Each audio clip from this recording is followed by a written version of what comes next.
Good evening everyone, welcome to JAIIB CIB English Medium channel. Hope you all are doing well. So today we are going to start our session that is of Indian economy and Indian financial system. Okay, today's session is all about your Indian economy and Indian financial system. So first of all, if I talk about the Indian economy, Indian financial system session, before that I would love to inform you all that tomorrow, it means from 25th of April. Okay, from the 25th of April, we are starting our Power Pack revision batch. Okay, we are starting the Power Pack revision batch from 25th of April, and it will be available in the morning 6 to 9 a.m. for your module C and D. Okay, so it will be available in the morning for your module C and D, and that will be 6 to 9 a.m. and in the evening you will find 6 to 8:30 p.m. you will find these classes. Okay, 6 to 8:30 p.m. you will find the classes of module A and B. So morning C and D we will be covering, and the evening we will be covering A and B module. So if you want to enroll right now so that tomorrow you can find the session. And if you want to check demo class before enrolling in the batch, then tomorrow in the morning at 6 a.m. only on JAIIB CIB English Medium channel you will find the demo class also. So after checking the demo class, then you can join. Okay, it's up to you. The way to join, how to join this particular batch, I will let you know in the end, and the code you can use is Y496. Okay, so let's start the today's session of IE IFS. It is a 28th session of our. If you haven't seen the earlier session of this RAFTAAR series, you can simply go to the JAIIB CIB English Medium channel, go to the playlist, there you will find the session is available. Okay, so let's start with the very first question, that is talking about which of the following are correct with respect to the types of InvITs. The question is asking which of the following is correct types of InvITs. InvITs stand for what? It stands for Infrastructure Investment Trust. So let me know the answer of this question. A, B, C or D. Which one is correct? A, B, C or D.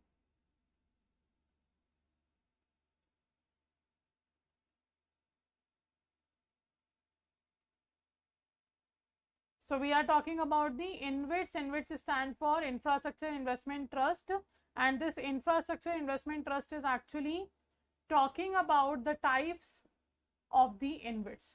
And what are the types of InvITs? First is saying energy such as power generation and distribution, transportation and logistics such as roads and highways. Then we have communications such as optical fiber network and telecom towers.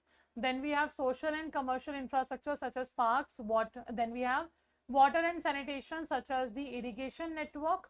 And the last we have residential InvITs. So what do you think? Which one is correct?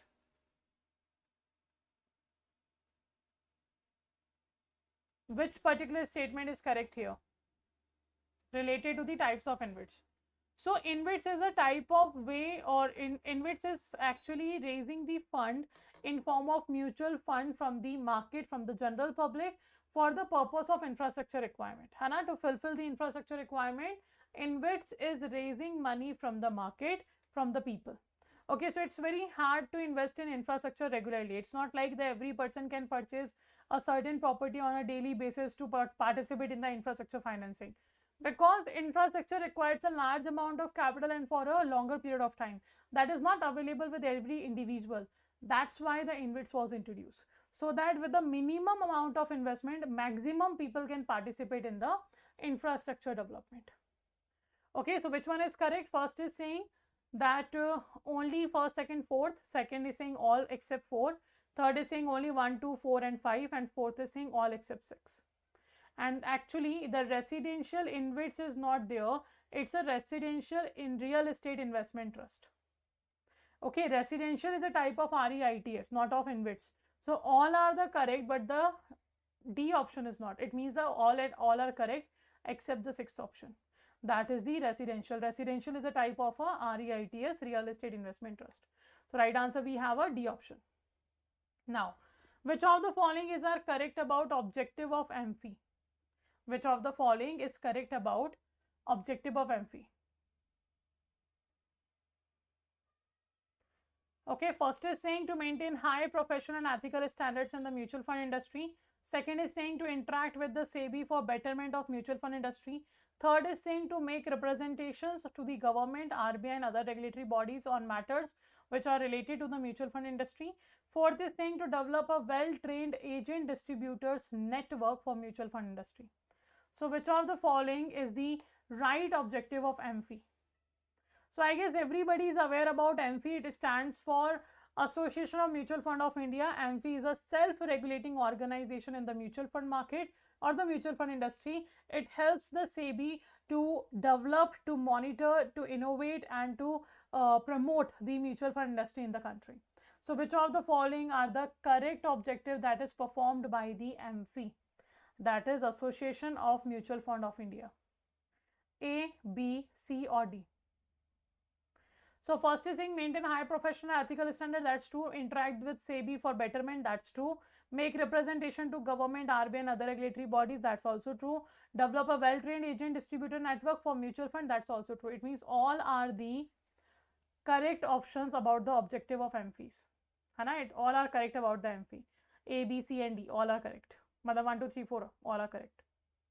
Next we have filling the blanks, that is talking about the mutual fund again. The filling the blanks is saying the dash of the mutual fund scheme is an important parameter that determines the yield that an investor will be able to derive from the scheme. It represents that the annual fund operating expenses of a scheme expressed as a percentage of the fund's daily net asset. Operating expenses of a scheme, it constitute of its administration, management, advertising related expenses. Also it is saying it is of dash per annum, means that each year 1% of funds total assets will be used to cover the expenses. Okay, so we have to answer what we are talking about in this paragraph, in this filling the blanks. And the next is saying information about it that are applicable, a scheme is mentioned in the offer document. So whatever concept we are talking about in this particular filling the blanks paragraph, we have to inform about it to the people in the offer document as well. So what is it? Is it the expense ratio 1%, liquidity ratio 5%, profitability ratio 1% or the expense ration 3%? Which one is correct? A, B, C or D?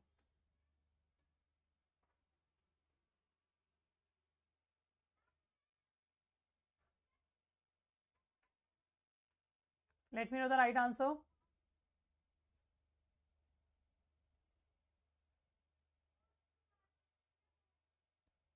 Okay, so right answer here will be it's a expense ratio. Every year it cannot be liquidity, profitability, expense ration. It is an expense ratio that will be a 1% per annum of the total funds assets. So every time the mutual fund is introducing any scheme, the certain costing they have to bear on that scheme, right?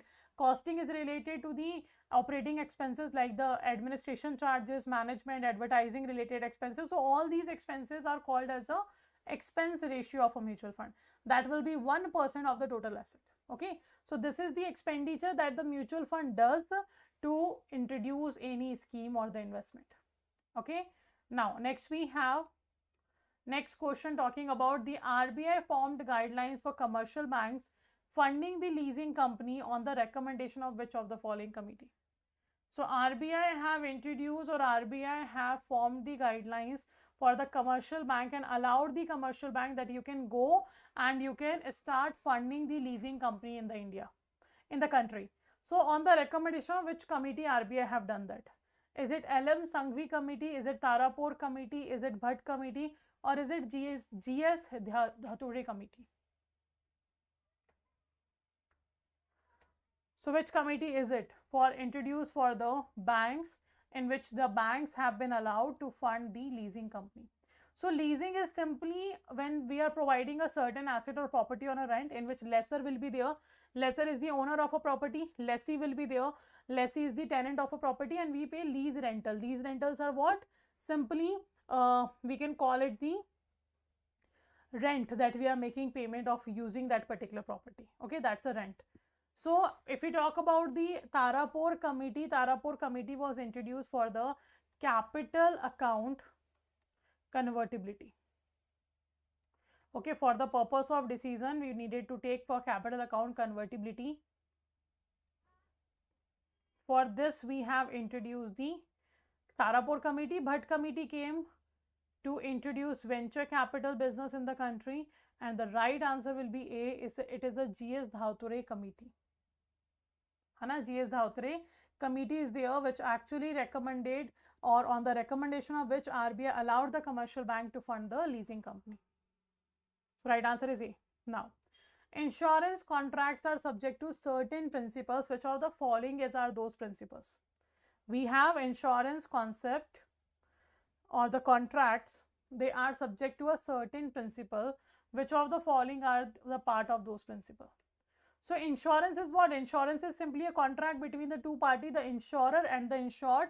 Insured makes the payment in the form of premium. On against to that, the insurer provides the guarantee of indemnity. Okay, it means the insured says that we will make good the loss for you in against to the premium. That is what the contract between the two parties called as an insurance. This contract is actually the insurance policy we have. So now insurance have a certain fundamental principles. Which of the following is correct out of those principles? So first is saying principle of utmost good faith, insurable interest, indemnity, subrogation, complexity, any cause. So I got the option number C. Okay, what about others? So it should be a principle of contribution. Okay, and it should be a principle of proximate cause. It means the exact cause or the nearest cause we are finding. So all are correct except the fifth and sixth. The fifth should be principle of contribution and the sixth should be principle of proximate cause. Okay, next, right answer is C. Next question we have again the filling the blanks. A tri-party repo. Hana, we are talking about a tri-party repo. Tri-party repo is simply a type of repo we are talking about in which we can say that we are allowing the third party to become a part of. Okay, we are allowing the third party to become a part of the contract. So a tri-party repo is what? It is a type of repo contract where a third entity apart from borrower and lender called a dash acts as an intermediary between the two parties to repo to facilitate services like a collateral selection, payment and settlement, custody and management during the life of the transaction. Okay, and the tri-party repo system was introduced by RBI in August dash.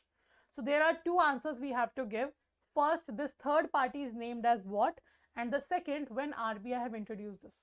So it's simply a repo transaction. The only difference is that in case of repo transaction, we have what? We have one more party involved as a mediator between the borrower and the lender. And that party is called as what? Okay, I'm getting the option number A. Everybody is going with the A option and right. The party is called as a third party agent. Okay, and RBI introduced this in August 2017. So right answer will be your A option. Correct, that's correct. Right answer we have a option. Now, a commercial paper. Next question we have on a commercial paper. Commercial paper is an unsecured money market instrument issued in the form of promissory note. Okay, and the minimum credit rating shall be dash as per rating symbol and definition is prescribed by SEBI. Second, we are saying commercial paper can be issued for maturities between a minimum of dash days and a maximum up to 1 year from the date of issue. Okay, then we have the buyback offer can be made at the prevailing market price only, not before dash from the date of issue. So we are talking about here the commercial paper. So commercial paper definitely is an unsecured instrument because it is issued by the corporates, and because the corporates are issuing, that's why we call it it's a kind of unsecured instrument, right? It's a money market instrument, but it's an unsecured instrument. So commercial paper is actually issued for a minimum amount of 5 lakh and thereafter the multiple of 5 lakh will go. So three things we have to answer. The first, what is the minimum maturity of commercial paper? Second, we have to answer that the first we have to answer what credit rating should be there of a corporate to issue the commercial paper. Second, we have to answer what is the minimum duration of commercial paper. And third, we have to answer the prevailing market price. At the prevailing market price, after how much duration the commercial paper can be buyback by the company. Okay, and I'm getting the option number A in this case also. So it's definitely minimum is 7 days, maximum is 364 days. And when we talk about the commercial paper, we required a minimum A3 rating. So it means right answer is A. And after 30 days from the issue, the buyback of commercial paper can be done. Okay, so that's why the right answer is A. Now let me know the next one more thing. In case of certificate of deposit, when buyback can be performed? In case of certificate of deposit, when the buyback can be performed? Let me know. So answer of this question is A option. Next question. The dash are two approved tri-party agents. So let me know in case of certificate of deposit when it will be allowed to be buyback. And the second question we have, dash are approved the tri-party agent. First is saying CCIL and NSC. Second is saying BSc and NSC. Third is saying SPMCIL, that is Security Printing Minting Corporation of India Limited. And the third BSc, and the fourth we have none of the above. Okay, very good. In 7 days. For certificate of deposit, after the 7 days of date of issue, the buyback can be allowed. Very good. Now, let me know the tri-party agents. Who are the tri-party agents in our country?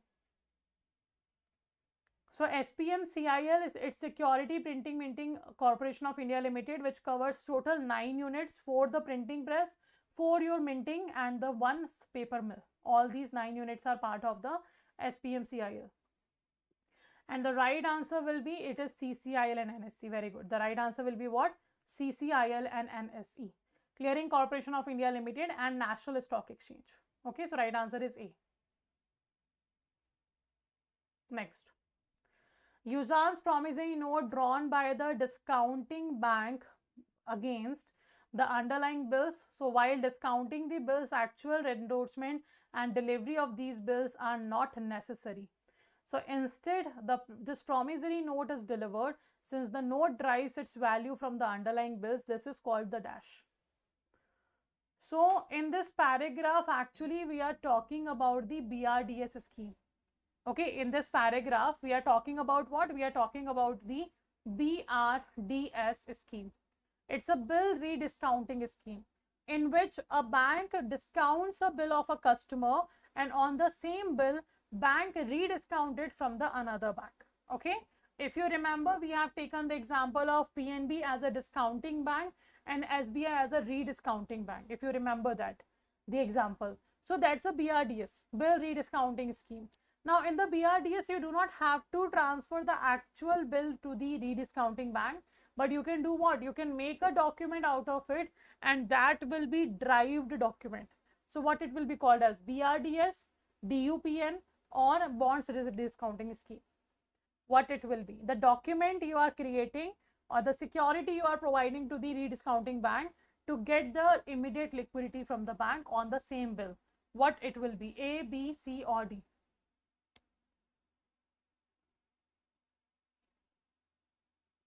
And the right answer for this question will be derivative usance promissory note, because this is a promissory note and the value have been derived from the another bill, and that's why it is called as a derivative usance promissory note.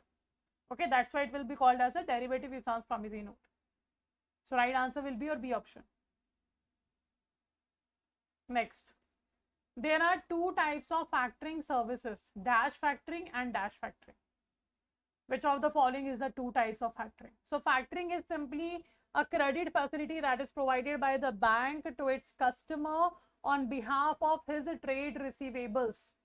Okay, so let's say the seller have sold the goods to the buyer, and buyer has said that I will be making the payment, but in the future, a certain future date have been given by the buyer to make the payment. So in that case, we are simply saying the factoring is providing immediate cash to the seller so that he can continue with the another projects also, and RBI is allowing this because RBI want to promote the bill culture. That's why RBI is allowing that. So that is called as the factoring, and there are two types of factoring, and the answer will be very good, D. Recourse factoring, non-recourse factoring. Recourse is also named as a with recourse, and non-recourse is also named as a without recourse. So right answer will be D. And the without recourse is also known as full service recourse factoring. Okay, so these are the other name of them: recourse with recourse, non-recourse without recourse, and full service recourse factoring. So these are the other names. So right answer will be D option. Okay, right answer will be your D option. Now, so this was all for today. Let me know how many answers you have given correct. So I was checking the comment section as well, and I can see everybody was answering right.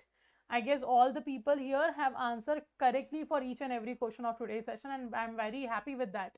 So this was the 28th session of our. Now let's talk about the Power Pack revision batch that I will be starting tomorrow in the morning. Okay, so if you haven't joined yet, and if you are thinking about joining, so I will let you know what to do. First of all, download the 24/7 application. After downloading the application, this is the home page you will find. Okay, here you have to select the exam category, that will be JAIIB CIB.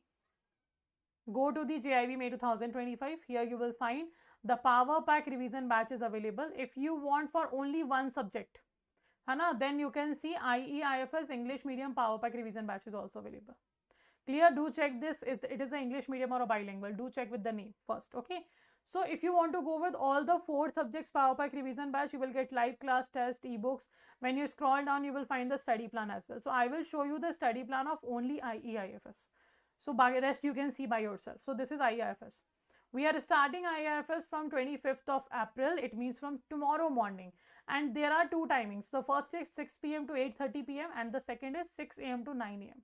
So 25 to 30 will be the evening classes, and 25 to 29 will be the your morning classes, because you can say on 28th we are having a 2 classes. Clear? So this is it means from 25th to 30th you will have your batch.